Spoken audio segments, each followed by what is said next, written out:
Bismillahirrahmanirrahim. Assalamualaikum warahmatullahi wabarakatuh. Perkenalkan, nama saya Mahfudza Hadi dengan NIM 130-2020-06 kelas B3. Di sini saya akan mempresentasikan hasil UAS saya, yaitu mata kuliah komputasi paralel.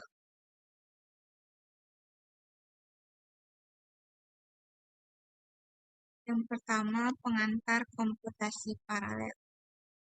Komputasi paralel adalah salah satu teknik komputasi dalam pengolahan data dan eksekusi tugas yang melibatkan pemecahan tugas besar menjadi beberapa tugas kecil yang dapat dijalankan secara bersamaan atau paralel, dengan tujuan meningkatkan kinerja dan efisiensi pemrosesan. Teknik komputasi ini memanfaatkan sumber daya komputer yang ada seperti CPU, memori, dan perangkat keras lainnya. Yang kedua, komputasi paralel sering digunakan pada jaringan atau network level parallelism. Nah, komputasi paralel pada jaringan merujuk pada teknik melakukan komputasi secara bersamaan dengan memanfaatkan beberapa komputer independen secara bersamaan. Kedua, komputasi paralel pada tingkat data atau data level parallelism. Data level parallelism adalah sebuah pendekatan dalam komputasi paralel di mana fokusnya adalah mendistribusikan data ke berbagai node yang kemudian melakukan operasi pada data tersebut secara paralel. Kemudian yang ketiga, arsitektur komputer paralel. Di sini terdiri dari SISD, SIMD, MISD, dan MIMD. Yang pertama, SISD atau Single Instruction Single Data. Di sini yaitu merupakan komputer serial atau non-paralel. Single instruction yaitu hanya satu aliran instruksi yang sedang ditindaklanjuti oleh CPU selama satu siklus clock. Kemudian data tunggal yaitu hanya satu aliran data yang digunakan sebagai input selama siklus clock. Kemudian merupakan eksekusi deterministik. Kemudian ini adalah jenis komputer tertua. Contohnya mainframe generasi yang lebih tua, komputer mini, workstation, dan prosesor tunggal atau PC inti. Kemudian single instruction multiple data atau SIMD. Ini merupakan jenis komputer paralel. Kemudian single instruction ini yaitu semua unit pemrosesan menjalankan instruksi yang sama pada setiap siklus clock tertentu. Multiple data yaitu setiap unit pemrosesan dapat beroperasi pada elemen data yang berbeda. Kemudian paling cocok untuk masalah khusus yang ditandai dengan tingkat keteraturan yang tinggi seperti pemrosesan grafis atau gambar. Kemudian merupakan synchronous atau lockstep and deterministic execution. Kemudian memiliki two varieties yaitu processor arrays dan vector filiness. Kemudian sebagai dasar komputer modern, terutama yang memiliki unit prosesor grafis atau CPU, menggunakan instruksi SIMD dan unit eksekusi. Kemudian yang ketiga yaitu multiple instruction single data, merupakan jenis komputer paralel. Beberapa instruksi yaitu setiap unit pemrosesan beroperasi pada data secara independen melalui aliran instruksi terpisah. Kemudian data tunggal, aliran data tunggal dimasukkan ke dalam beberapa unit pemrosesan. Beberapa contoh aktual dari kelas komputer paralel ini yang pernah ada. Kemudian beberapa kegunaan yang mungkin yaitu beberapa filter frekuensi yang beroperasi pada satu aliran sinyal. Kemudian beberapa algoritma kriptografi mencoba memecahkan kekacauan kode tunggal H. Kemudian yang terakhir multiple instruction, multiple data atau MIMD.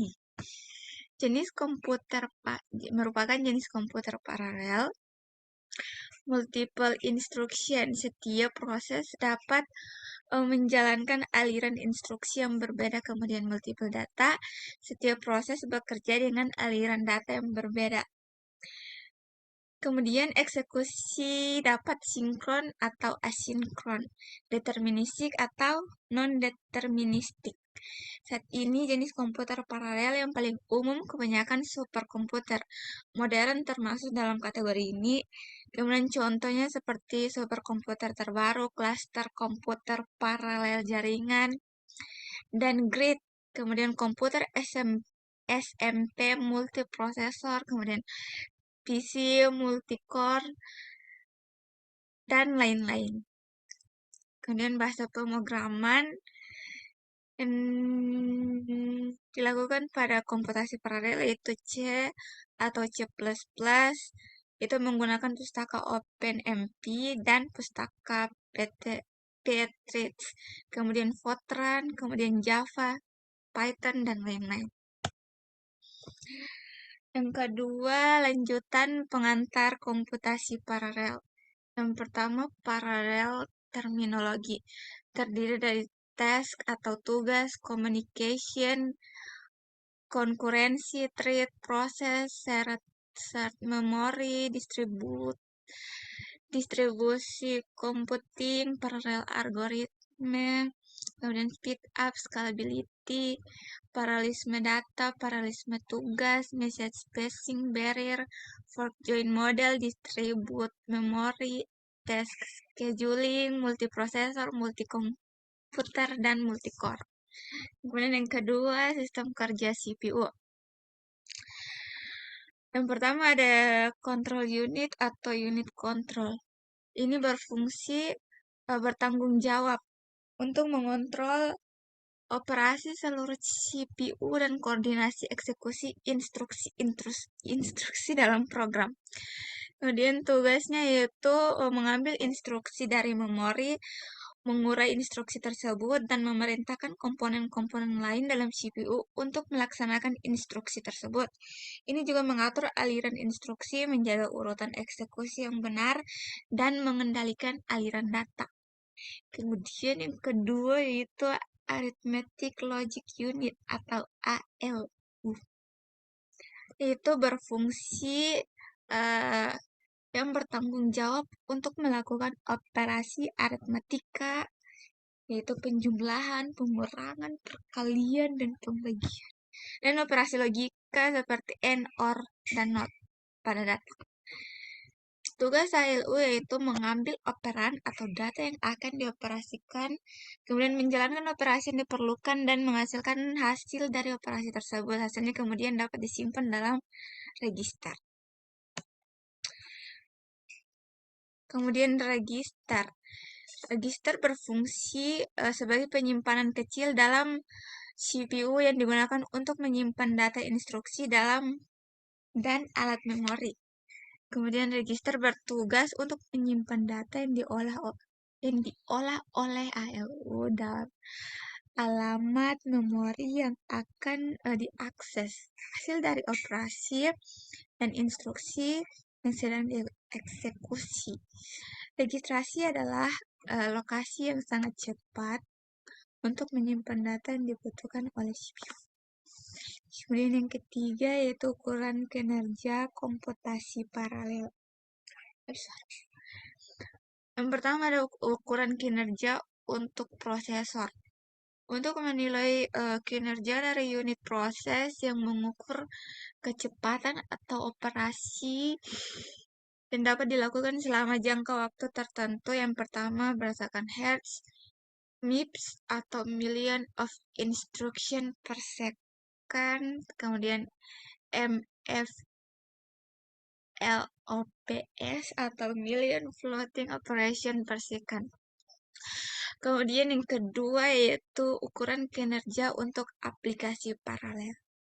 Untuk menilai kinerja dari aplikasi paralel dengan membandingkan waktu pelaksanaan dengan unit pemrosesan. Yang pertama ada speed up, efisiensi, granularity, dan scalability. Kemudian yang ketiga yaitu model pemrograman paralel. Yang pertama ada proses interaction, yaitu mengacu pada cara berinteraksi atau berkomunikasi antara proses atau tugas yang berjalan secara paralel dalam sebuah program. Di sini terdiri dari shared memory dan message passing. Kemudian yang kedua yaitu decomposition adalah proses memecah masalah besar menjadi submasalah yang lebih kecil yang dapat dipecahkan secara independen atau paralel. Terdiri dari dua yaitu decomposition by text dan decomposition by data. Nah, yang pertama shared memory. Shared memory adalah salah satu model pemrograman paralel di mana beberapa proses atau tugas mengakses dan memanipulasi memori yang sama secara bersamaan. Karakteristik umum shared memory yaitu setiap prosesor memiliki kesamaan kemampuan untuk mengakses semua memori sebagai global address space. Kemudian yang kedua, beberapa prosesor dapat beroperasi secara independen tetapi berbagi sumber daya memori yang sama. Yang ketiga yaitu perubahan lokasi memori yang dilakukan oleh satu prosesor terlihat oleh semua prosesor lainnya. Keuntungan shared memory yaitu global address space memberikan perspektif pemrograman yang mudah digunakan ke memori. Kemudian yang kedua, data sharing antara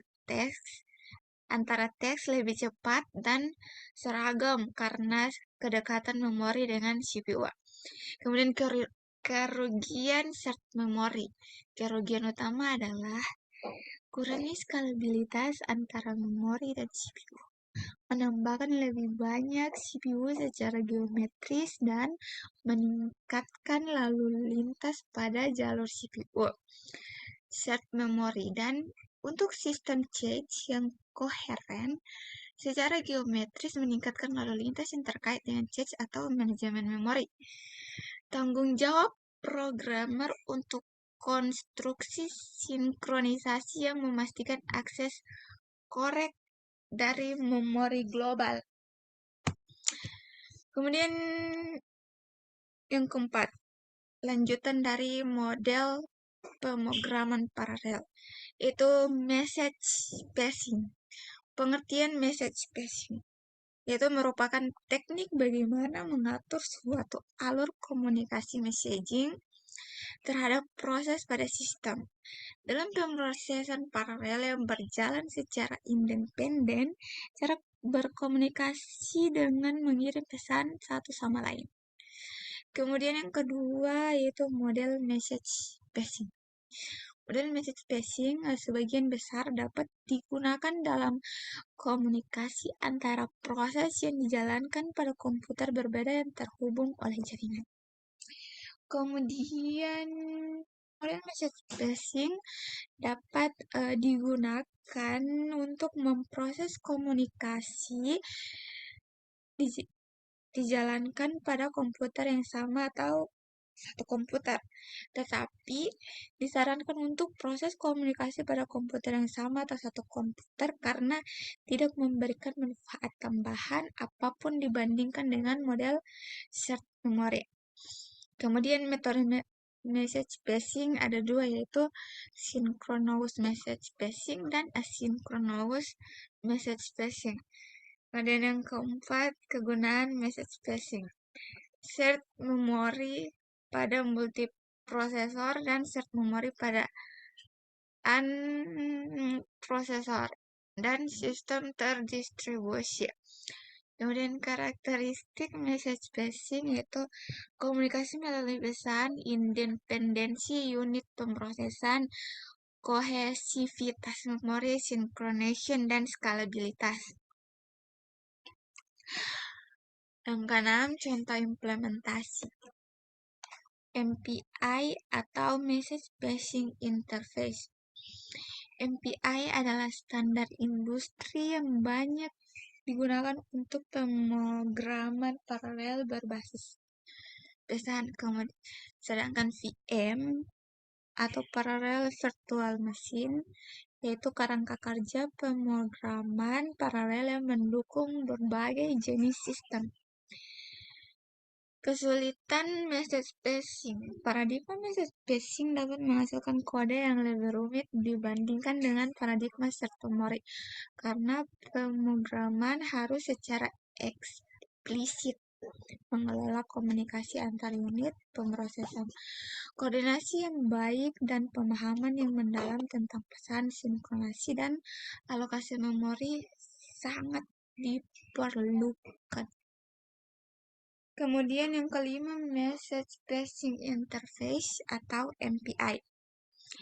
Karakteristik MPI yaitu komunikasi antar prosesor. MPI memungkinkan komunikasi antar unit pemrosesan atau biasanya disebut sebagai proses atau task. Kemudian standar industri.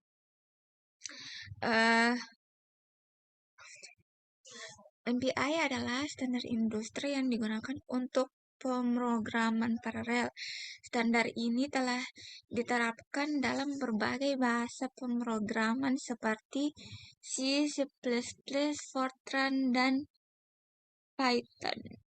Kemudian pesan, MPI berfokus pada komunikasi melalui pesan. Proses-proses mengirim dan menerima pesan untuk berbagi data dan informasi. Pesan-pesan ini memiliki alamat pengirim, alamat penerima, dan isi pesan. Kemudian operasi sinkronisasi. MPI menyediakan berbagai sinkronisasi yang memungkinkan proses untuk mengatur urutan eksekusi dan berkoordinasi. Ini mencakup operasi seperti send and receive serta operasi sinkronisasi kolektif seperti barrier. Kemudian MPI communication. MPI mendukung group communication. Semua proses yang berpartisipasi dalam komunikasi harus menjaga anggota kelompok. Dalam MPI, kelompok diidentifikasi secara komunikator yang disebut MPI World. Secara default, hanya satu grup yang dibuat. Selanjutnya dapat dibagi menjadi beberapa grup atau digabungkan menjadi satu grup yang menggunakan fungsi yang sesuai. Kemudian yang ketiga, MPI program struktur. Itu terdiri include MPI header files, variable declaration, initials, and or MPI communication, kemudian class MPI environments, kemudian MPI tipe data. Pada MPI tipe data, misalnya pada MPI yaitu MPI integer, sedangkan pada bahasa C yaitu int, itu dan lain-lainnya. Berikut adalah contoh program MPI. Kemudian yang keenam, tools pemrograman paralel. Yang pertama yaitu instalasi yang mendukung OpenMP. OpenMP biasanya terintegrasi dengan compiler. Pada Windows dapat menggunakan compiler seperti MinGW. Ini adalah pengembangan dari MinGW yang mencakup dukungan OpenMP. Dapat menginstalnya melalui MSYS pada link berikut. Kemudian melakukan instalasi MSYS2. Yang pertama yaitu mendownload installer dan mengklik link ini, kemudian run installer, kemudian enter Ikuti petunjuk ini, kemudian klik next, kemudian jika selesai menginstal, klik finish. Kemudian MSYS2 ready.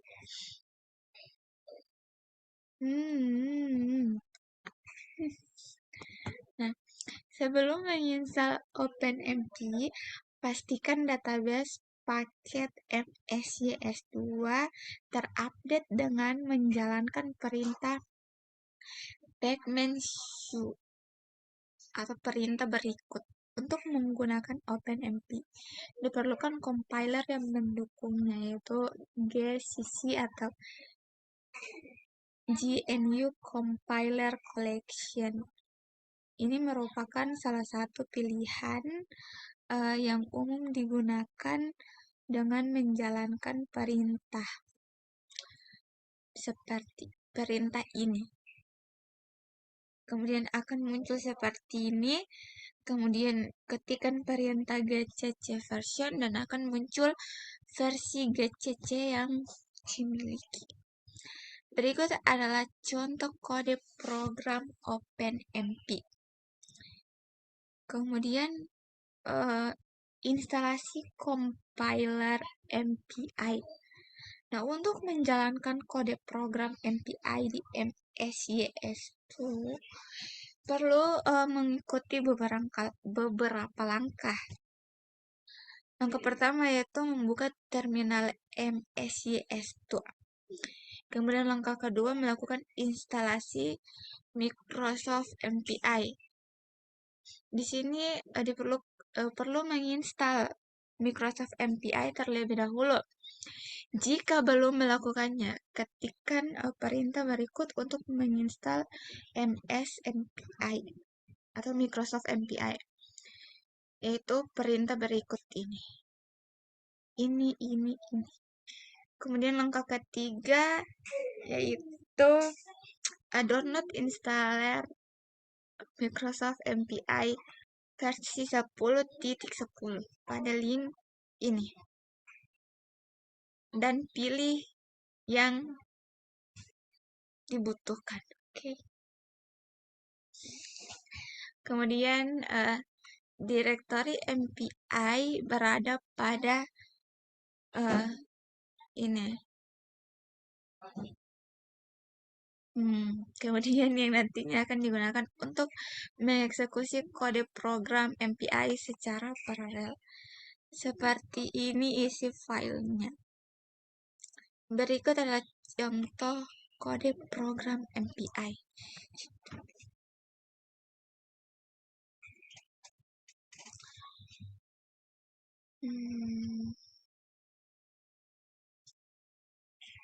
Kemudian yang ketujuh, OpenMP Programming.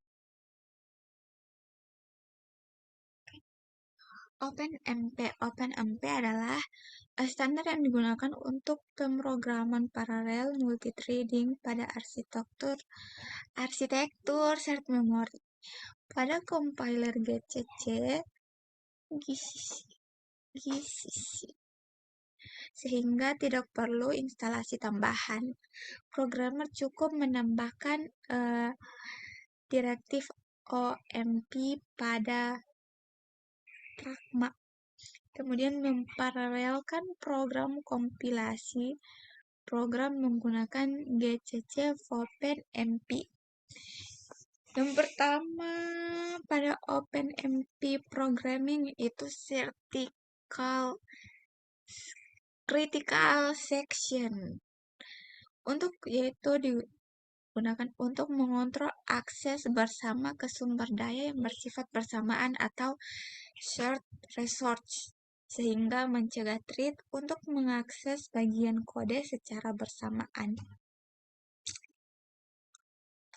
Kemudian yang kedua, barrier adalah mekanisme yang memastikan bahwa semua thread yang berpartisipasi dalam blok paralel telah mencapai titik tertentu dalam program sebelum melanjutkan eksekusi. Kemudian yang ketiga yaitu atomic.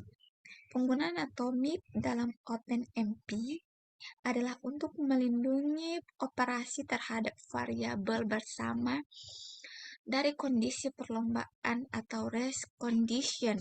Ini berguna ketika beberapa thread berusaha untuk mengakses atau memodifikasi variabel bersama pada saat yang sama. Terdapat 3 jenis atomik, yaitu atomic update, atomic read, atomic write, dan atomic capture. Yang keempat ada shared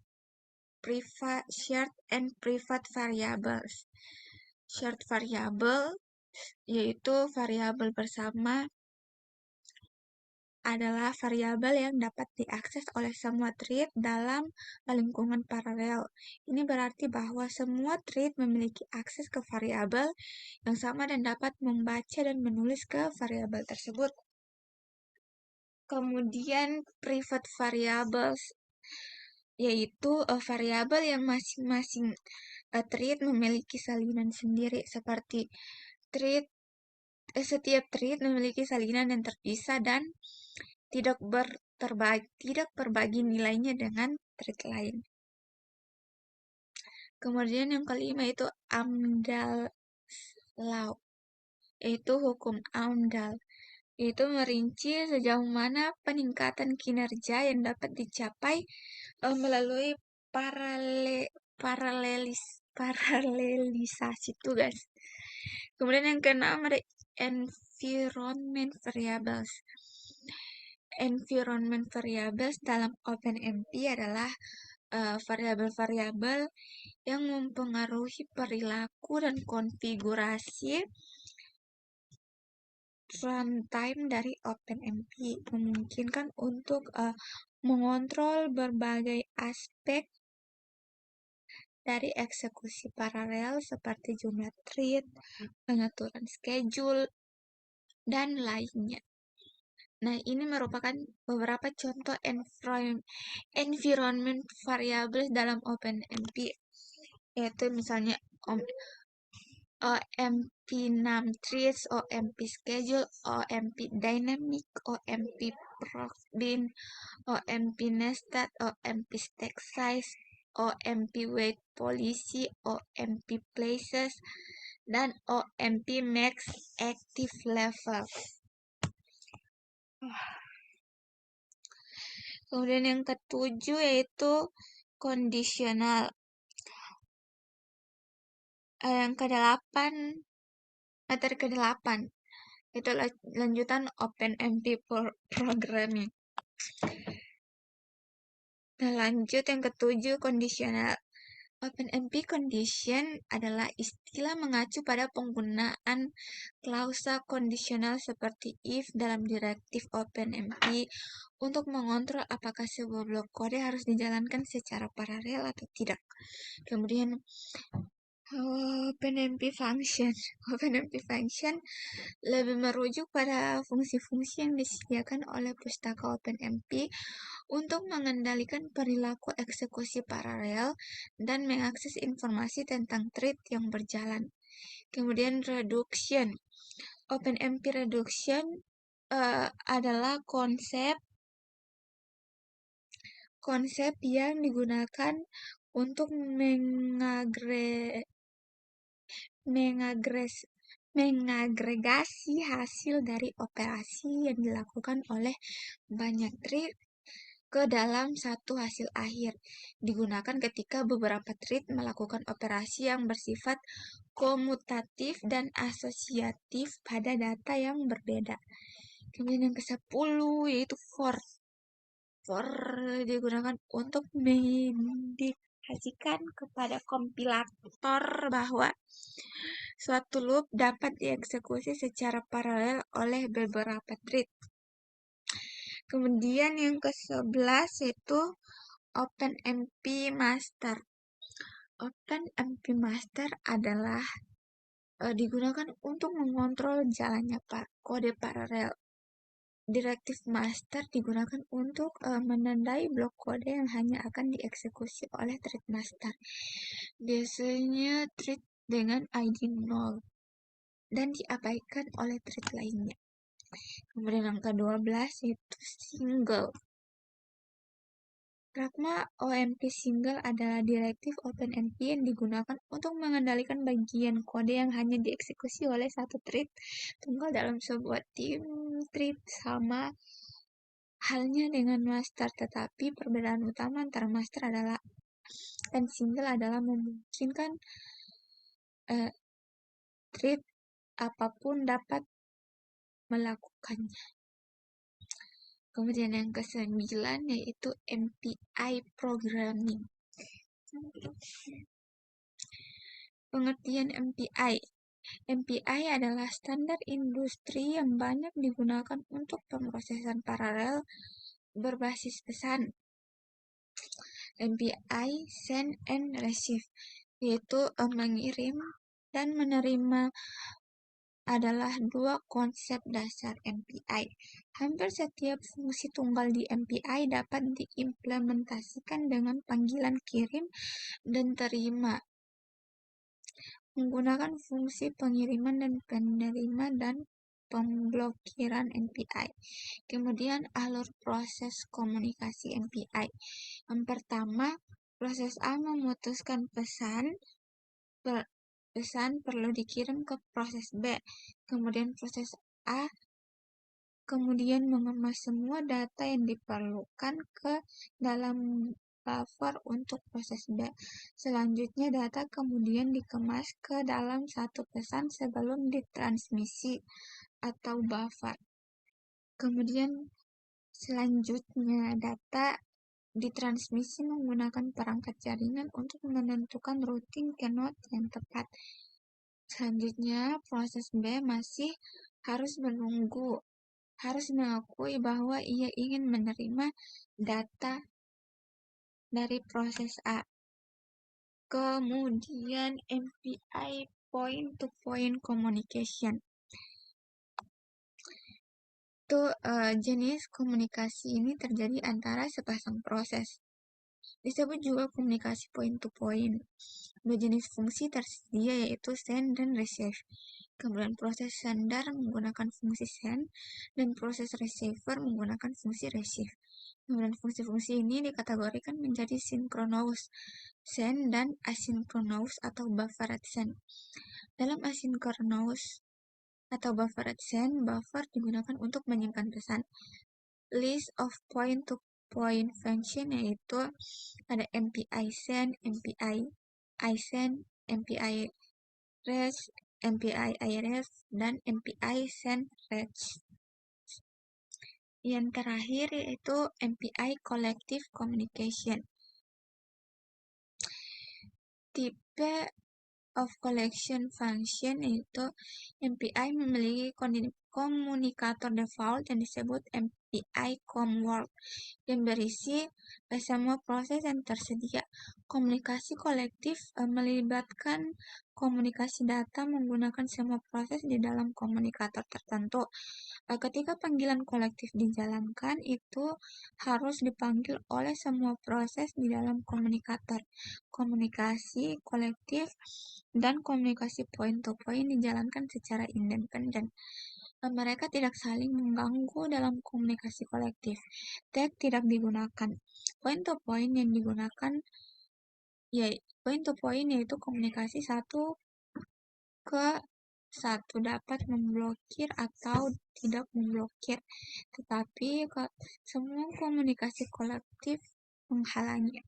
Berdasarkan jumlah sender dan receiver, fungsi komunikasi kolektif diklasifikasikan menjadi 3 yaitu one-to-many yaitu satu sender dan banyak receiver. Kemudian many-to-one yaitu banyak sender dan satu receiver. Kemudian many-to-many banyak sender dan banyak receiver. Fungsi komunikasi kolektif operasional diklasifikasikan sebagai